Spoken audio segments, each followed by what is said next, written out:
I think a lot of people are confused by the new Arabic name, El-Hajj Malik El-Shabazz. I've always had the name on my passport, Malik El-Shabazz, only I only used it in the Muslim world. Well, Hajj is a title that is given to any Muslim who makes the pilgrimage to Mecca during the official Hajj season. Well, will you now use Shabazz and drop X? I'll probably continue to use Malcolm X and I'll probably use it as long as the situation that produced it exists. You don't feel that Shabazz takes the place of X?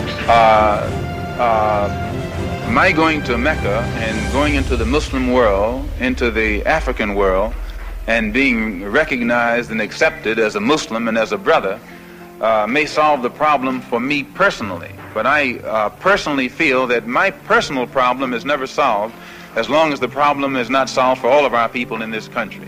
So I remain Malcolm X as long as there is a need to protest and struggle and fight against the injustices that our people are involved in this country. Are you prepared to go into the United Nations at this point and ask that charges be brought against the United States for its treatment of American Negroes? Oh, yes. Please. The audience will have to be quiet.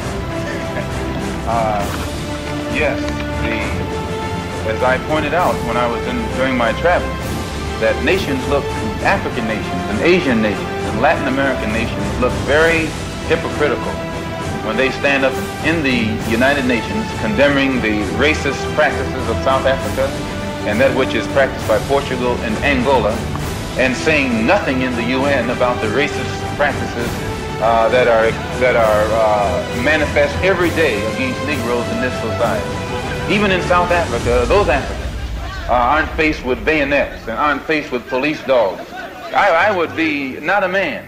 If I was in a position to bring it in front of the United Nations and didn't do so, I wouldn't be a man. Malcolm, do you intend to lead the charge in the United Nations? Well, I find that to say you're going to lead something creates a lot of hostility, division, jealousy, and envy. I hope to work with any group of leaders or any group of organizations to do whatever is necessary to see that this problem is brought before the United Nations. Have you had any commitments from any nations in Africa to support you in such a move? I would rather not say at this time. But one thing I found in my travels, all of them look upon us as their long-lost brother. You realize the implication is that you have had such commitments when you say... This is your interpretation of what I said.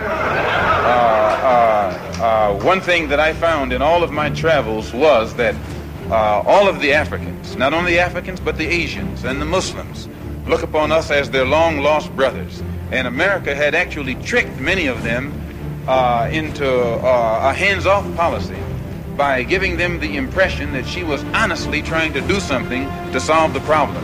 My argument over there was designed to prove that it is impossible for the United States government to solve the race problem. It's impossible. Malcolm, on your trip abroad, you said you sensed a feeling of great brotherhood and that conceivably you would be working toward integration in this country now. At least this is what you're reported to have said. Have you any comment on it? I don't think that I ever mentioned anything about working toward integration. They haven't even got integration right here in New York City. You have worse integration problems in the North than they have in the South.